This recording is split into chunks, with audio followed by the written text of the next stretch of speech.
Hi, this is the Leaderonomics Show. Welcome. Today we have with us a special guest, Helle Bundgaard. She is the founding partner of Motivation Factor. Thank you for joining us, Helle. I'm so happy to be here. I'm glad you are. So let's get straight to it. Could you tell us a bit about yourself, your background, and how you got to where you are today? Yeah, how much time do you have? Plenty. Well, my background is from the IT business, where I worked with international sales and business development for almost 20 years before I founded Motivation Factor. And one of the things that was really the key point behind this was that when I was in my mid-30s, I became an IT millionaire. One of my goals were always to be rich. That was my only goal, right? And there I was with all this money. And thinking about motivation. Was that motivating? Absolutely, at least for 6 months. And then afterwards, things just become, right? Exactly. Yeah. And that really raised the big question, what is the purpose? Because at that point, I didn't have a passion for horses or something like that, you know. So it was a little bit, what do I do with my life if I'm not going to do what I'm doing, and all these thoughts. For the record, we lost everything again. We lost all the money again in the big IT crash, but still that was kind of where it all started. Yeah, it's about motivation and what really motivates me. So what happened after that? How did you start? How do you find that? Actually, I came across a book called How to Think Like Leonardo Da Vinci. Oh. And I thought, okay, you know, he's a smart guy. He may know something I don't know. So I read this book, and one thing that Leonardo Da Vinci did was that if he couldn't answer a question, he would write 100 other questions around that question. So there I was, you know, what is the purpose with my life? And I was writing all these questions. And what he said then was that when you have come to these 100 other questions, put the paper away and look at it again after 2 weeks. And the first thing that pops up, that is the answer to your question. And so I did. Interesting formula. Yes, that was really interesting. So there I was, I took up the paper and the word coach came up. And so I thought, that's what I'm gonna do then. Wow. And then I started, you know, searching the internet. I went to US to do a coaching education. And that is kind of the foundation for Motivation Factor. Right. And what is Motivation Factor doing today in different parts of the world? How big is the team? What are some of the highlights of, you know, what the company is doing? Well, some of the highlights is that we are actually, when we launched this 2007, I launched this hierarchy of motivation. And one of the things that we said, because it's all linked to brain research, right? How the brain works. So we said it's universal, it's cross-culture, it's no matter gender, religion, education, everybody can use this to find out what motivates them. So I think that we now have started up so many different places in the world really also speaks to that. So I think that is probably one of the things that makes me very happy. We are about 250, 300 associates now in all over the world who's doing this. So this is very fulfilling. I'm sure it is. Yeah. Let's talk about the workplace. You know, a lot of people are on this constant search to find fulfillment in the workplace, to find their purpose, right? And I'm sure you work with a lot of corporates as well, doing training.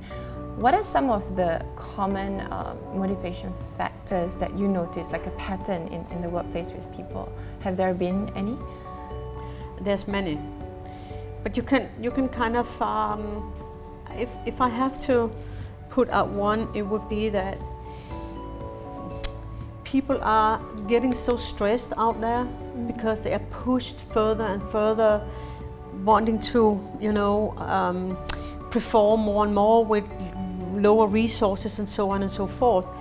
So the thing that we talk so much about, intrinsic motivation, we never even go there because people are so concerned about, do I have a job tomorrow? Yeah. Can I reach my deadlines?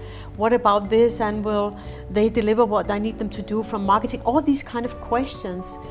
And when you are at that point, it is difficult to talk about purpose and intrinsic motivation because all you think about is pure survival. It's like Maslow's hierarchy of needs, right? Yeah. We're still down there. Yeah.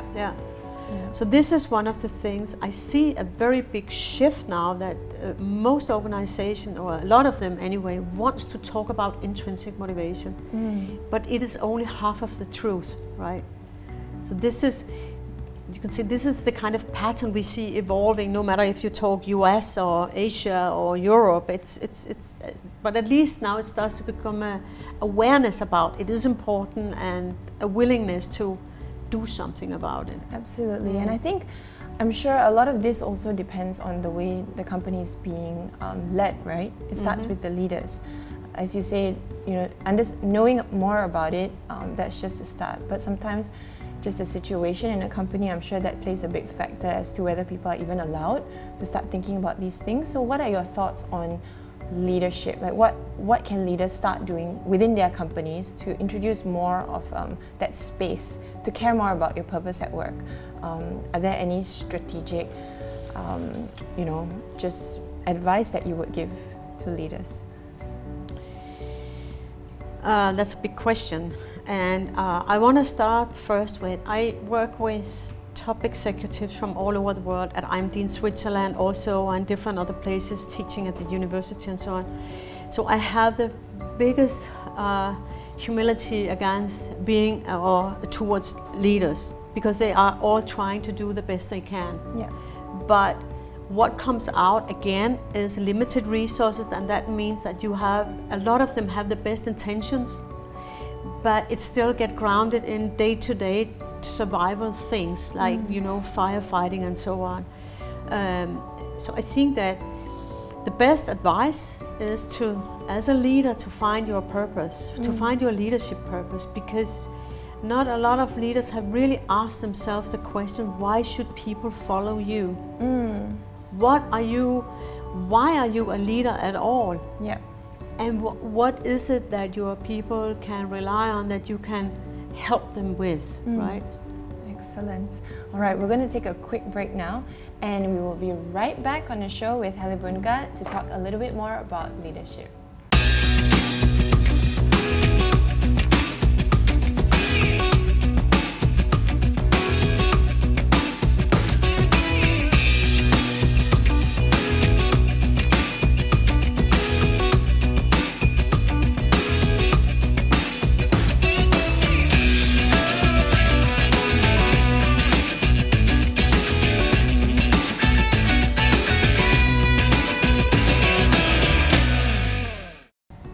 Hi, welcome back to the Leaderonomics Show with Helle Bundgaard, Thank you. Founding partner of Motivation Factor. So Helle, let's talk a bit more about leadership specifically. What does leadership mean to you personally? Well, when we talk about leadership, I think we need to address two things. First thing is self-leadership, and the other one is how to lead others. And what I see a lot of training is about how to lead others. Yeah. But not really to understand and leading yourself in a good way. So that is when we talk about leadership, in my opinion, it's yeah. And when it comes to leading, well, self-leadership is pretty self-explanatory. But what about when it comes to leading others? What should a leader look like? Should there be a certain image, or what does it mean to you to lead others?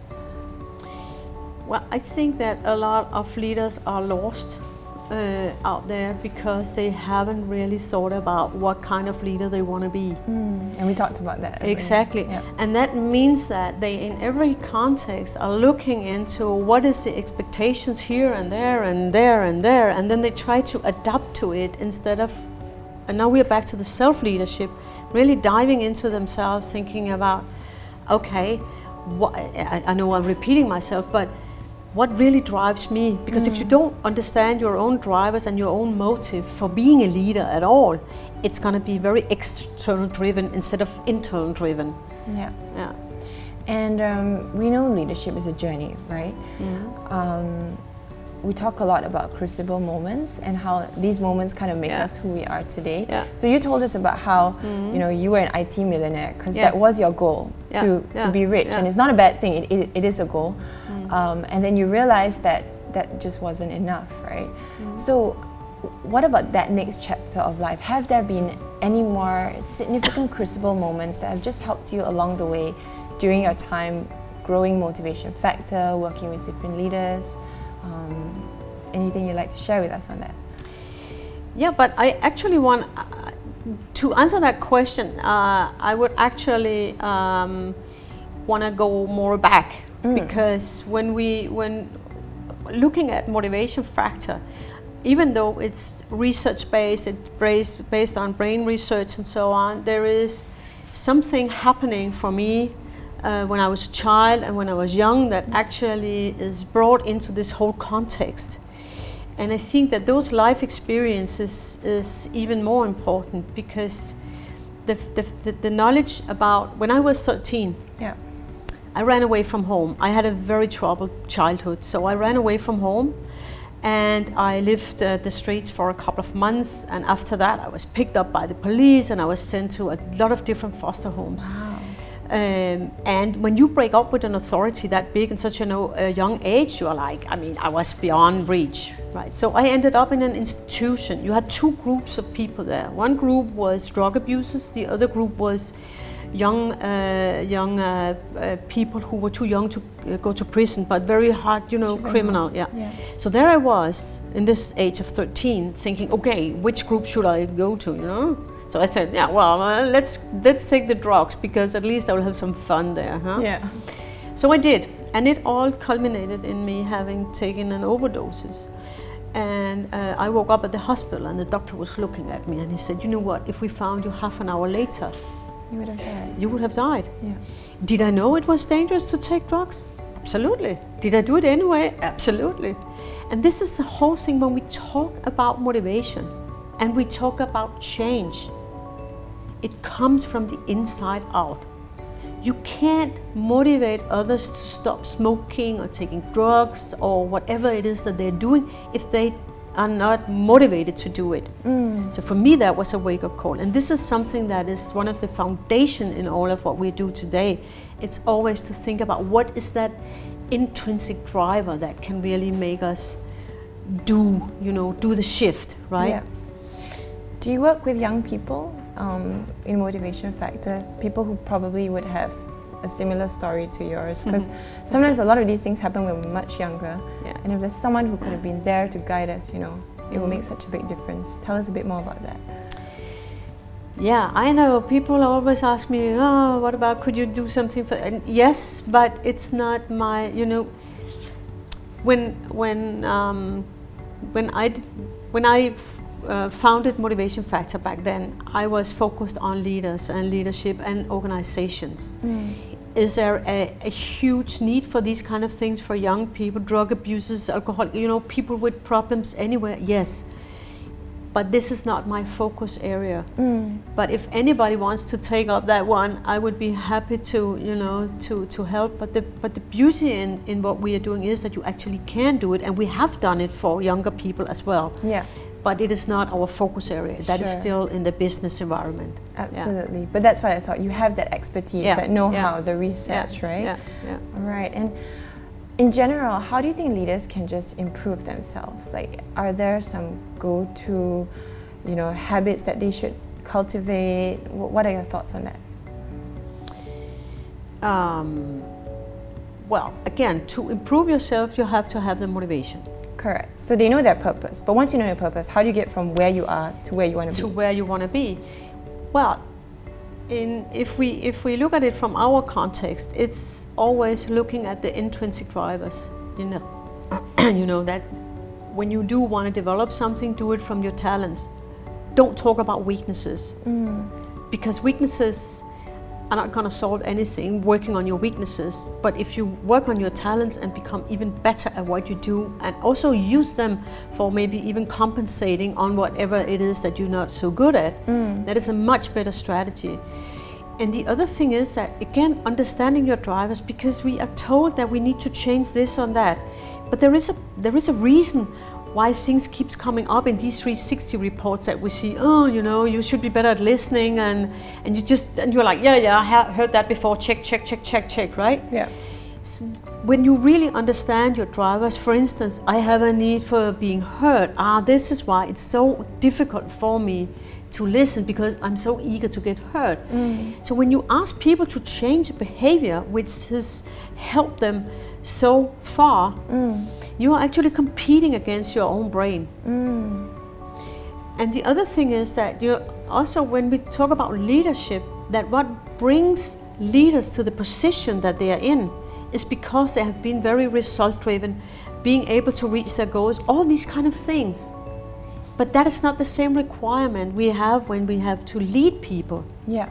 So that means that all the things that you build on that made you successful, you cannot build on that in the same way anymore. As a leader for others, right? Yeah. So in a case like that, you know, you would then think that people need to be honest about who they are, what their strengths are, and where their weaknesses. I would say teamwork. That's where teamwork comes in, right? Do you think so? Tell me a little bit. What do you mean? Meaning, like, so we have leaders who are used to a certain way of doing things. It's their strengths. But when it comes to leading others, and you talk about 360 feedback, people are saying, oh, you should learn how to listen better, or you should learn how to think about this better. How can a leader manage that? Because they have to be, in a sense, open to changing or at least improving certain parts of who they are. Where do you draw the line between seeing where you need to improve and also recognizing your strengths and focusing on that? Where do you draw that line? How do you manage that? Well, from my perspective, it's all about matching expectations, because you need to have that conversation, right? I mean, if both as a employee, that you have the guts to say to your boss or your manager, I'm sorry, but I don't feel listened to, or I don't feel heard here. He also needs to really have the conversation with the employee. Okay, how do we want to work together? How can I be the best possible leader for you? What do I need to do? What do I need to do differently? All this curiosity. Yeah. But if you don't understand your own drivers, that can almost be difficult, right? Yeah. So it's about matching. A lot of what we talk about, a lot of the problem conflicts, it's because you haven't matched expectations. You haven't had that conversation about, what do you expect from me? So it's all about communication as well. Absolutely, yeah, but not communicating like this, but having the conversation. Two-way conversation. Exactly. Great. Yeah. Okay, we're going to take a quick short break and we will be right back here on the Leaderonomics Show.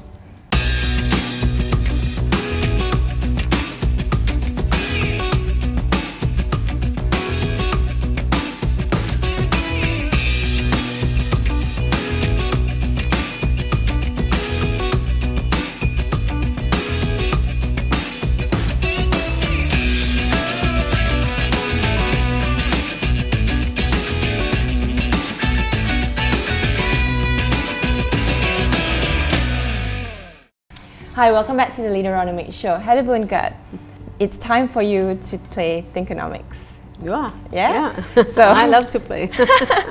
So I'm going to be picking out just a few cards from here. Yeah. We've got questions that revolve around empowerment, growth, building the future, and you've got about a minute to answer as many as you can.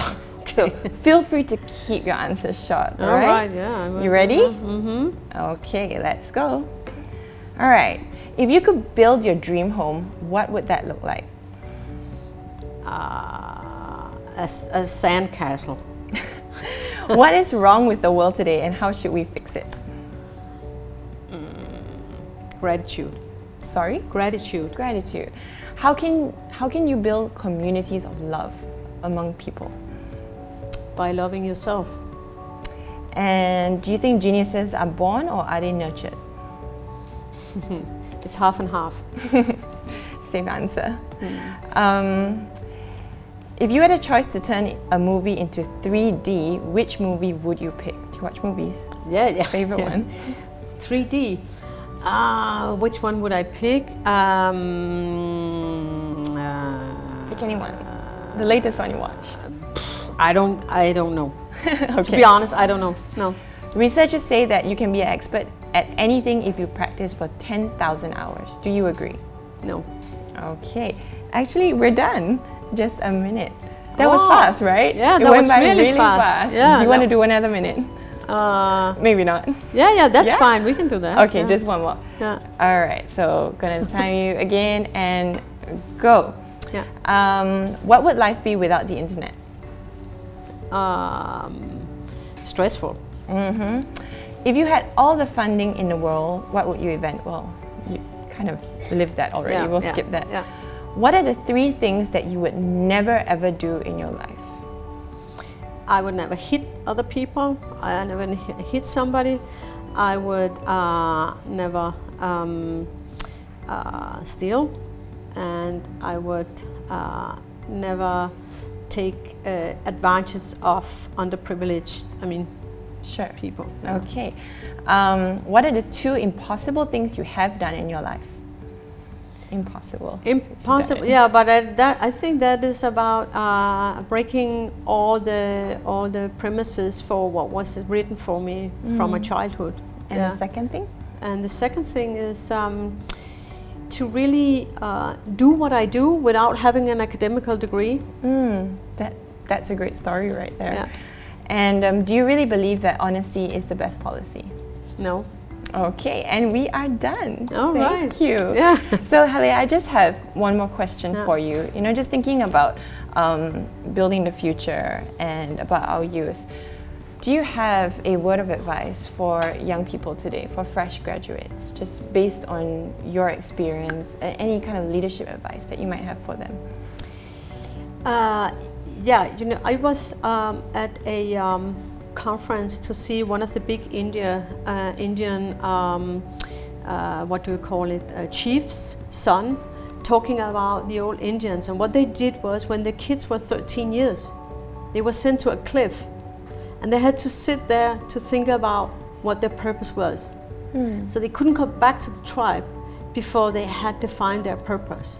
What is it that you want to contribute with to this tribe here? Yeah. They never experienced all these problems that we experience with young people and so on today. So I think that is what you should do. I mean, as a young person, age, right? Really think about what would my contribution to the world be, instead of, you know, what can I gain? Yeah, I think that's really important. Yeah. Everyone probably has something to give back as well, right? To contribute. Yeah. And what if someone did not have that opportunity to be reminded that that's what matters most in life? Maybe not a fresh grad, maybe someone who is well into their working years. What would your advice be for them then? Again, if you're not motivated to do it, you don't do it. So you have to find that inner motivation, and that is different. I mean, there is no one size fits all here. You really need to, I mean, you need to find that yourself, and how to keep focus on it is by really practicing this every day, more or less. Having it in mind that this is my purpose, this is why I'm here.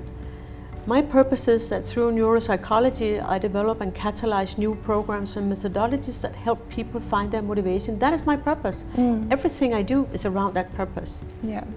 And this is, so when you find your leadership purpose, you can always go back to that, practice it every day and say, okay, how well have I done here? Yeah. Do you think our motivation factors change over time? And is that, is that normal? Well, you can say our needs, which is our emotional triggers, they definitely change. Our talents, which is more ingrained within us, can they change? Yes, I mean they can change a bit, but not as much as needs. So yes, we do change. I mean, everybody change from the knowledge we have from the environment we are in. There's no, nothing is cut in stone. Yeah. This is also with the new brain research that you change all your life. Keep on changing and learning, right? Okay. Yeah. Thank you so much, Helle. It was a pleasure having you on the show. You're welcome. And this has been the Leaderonomics Show. Thanks for watching.